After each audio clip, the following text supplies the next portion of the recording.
여러분, 안녕하세요. 나가야 렛츠토크에 오신 것을 환영합니다. 저는 나타샤이고, 저는 닉입니다. 요즘 정말 핫한 솔라나에 대해 한번 깊이 파고들어 볼까 합니다. 네, 솔라나 워낙 유명하죠. 네, 그 고속 블록체인의 대명사잖아요. 어떻게 시작됐는지, 지금은 어떤지, 또 흥미로운 비교점까지 차근차근 짚어보겠습니다. 좋습니다. 솔라나가 처음 나왔을 때 사실 그 목표가 분명했어요. 기존 블록체인들, 특히 이더리움이 좀 느리고 수수료 비싸다는 문제 있잖아요. 아, 네네. 확장성 문제. 네, 바로 그거죠. 그걸 좀 해결해보겠다, 이런 포부로 시작된 프로젝트입니다.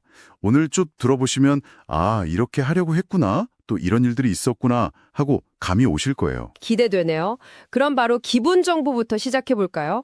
솔라나. 이게 2020년 3월에 메인넷 베타로 처음 공개됐다고요? 네, 맞습니다. 그때부터 본격적으로 시작된 거죠.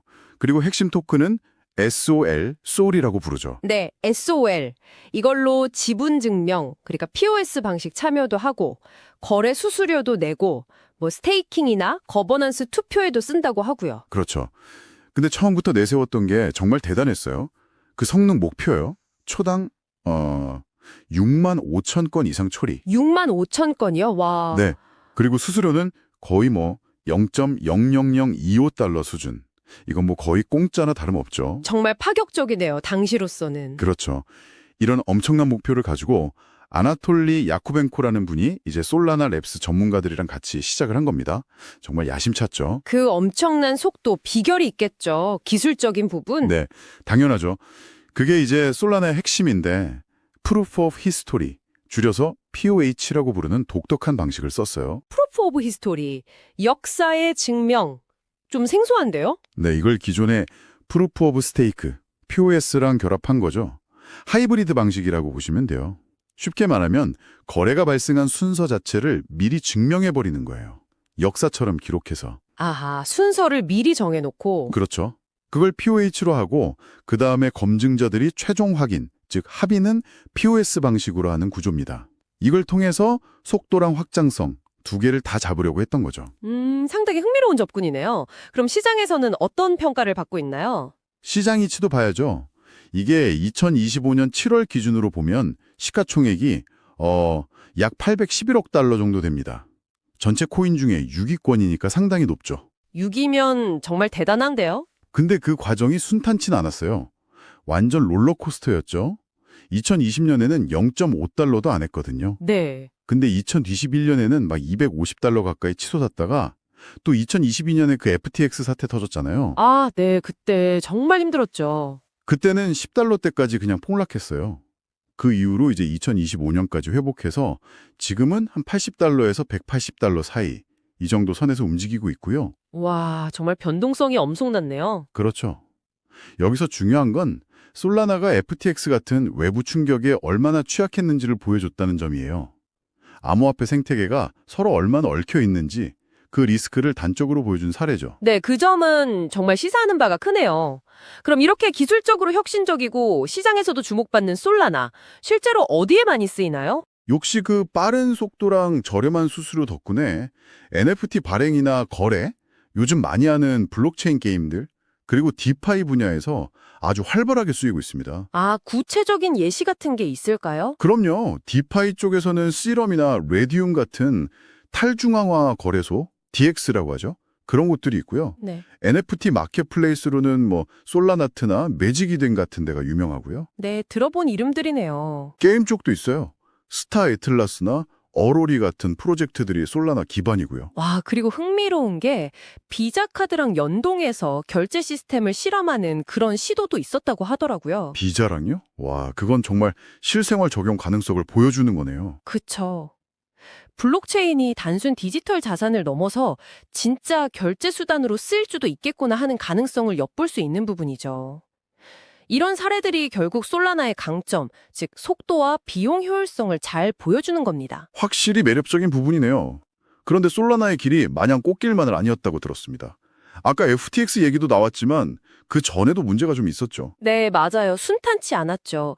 특히 2021년에 NFT랑 디파이가 엄청 뜨면서 사용자가 갑자기 몰렸거든요. 네, 그때 정말 열풍이었죠. 그러면서 네트워크가 과부하로 그냥 멈춰버리는 일이 있었어요. 그리고 2021년에서 2022년 사이에 몇 차례 더 네트워크 다운타임이라고 하죠. 멈춤 현상. 네. 그게 반복되면서 이거 너무 불안정한 거 아니냐? 신뢰할 수 있냐? 이런 우려가 많이 나왔습니다. 속도를 너무 추구하다 보니 안정성을 놓친 거 아니냐, 이런 비판도 있었겠네요. 정확합니다.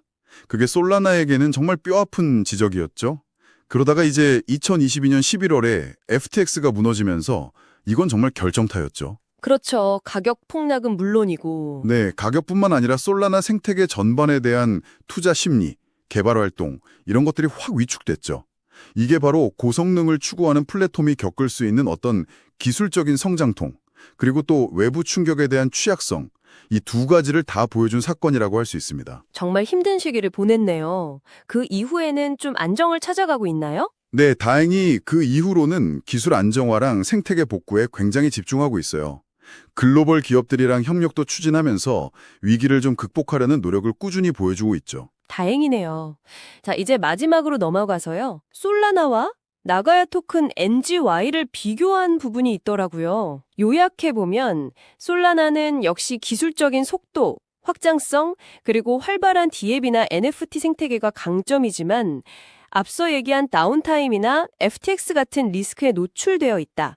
이렇게 평가가 되고 그렇죠. 반면에 나가야 토큰은 속도보다는 신뢰성, 그리고 실물 자산 기반의 가치에 초점을 맞춘다.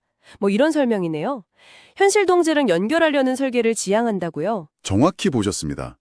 이게 사실 블록체인 기술이 발전하는 두 가지 다른 방향을 보여주는 것 같아요. 솔라나는 어떻게 보면 웹3 기술 발전의 최전선에서 속도와 그 가능성을 막 탐구하는 쪽이라면 네, 기술 혁신 쪽. 그렇죠. 반면에 나가야는 블록체인이라는 기술을 현실 경제에 좀 더 안정적인 틀 안으로 가져오려는 시도, 이렇게 볼 수 있을 것 같습니다. 아, 지향점이 확실히 다르네요. 네. 하나는 기술의 극한을 추구하고 다른 하나는 현실 세계와의 연결, 그리고 신뢰 구축을 더 중요하게 생각하는 거죠. 뭐 어느 쪽이 정답이다 이렇게 말하기는 어렵고요. 각자 다른 방식으로 미래를 만들어가고 있다 이렇게 봐야겠죠. 네, 오늘 솔라나의 탄생부터 기술적인 특징, 또 시장에서의 롤러코스터 같은 여정, 그리고 다른 프로젝트와의 비교점까지 여러분께서 보내주신 내용을 바탕으로 정말 알차게 짚어본 것 같습니다. 네, 오늘 쭉 이야기를 나눠보니까 한 가지 더 생각해볼 거리가 떠오르네요.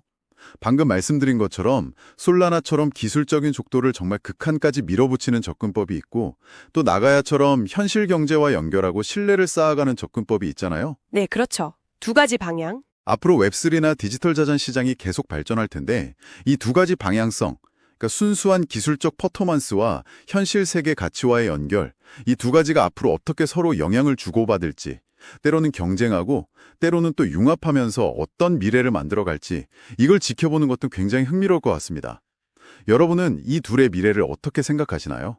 한번 고민해 보시는 것도 재미있을 것 같네요. 여러분의 의견을 댓글로 알려주세요. 다음 에피소드에서 만나요.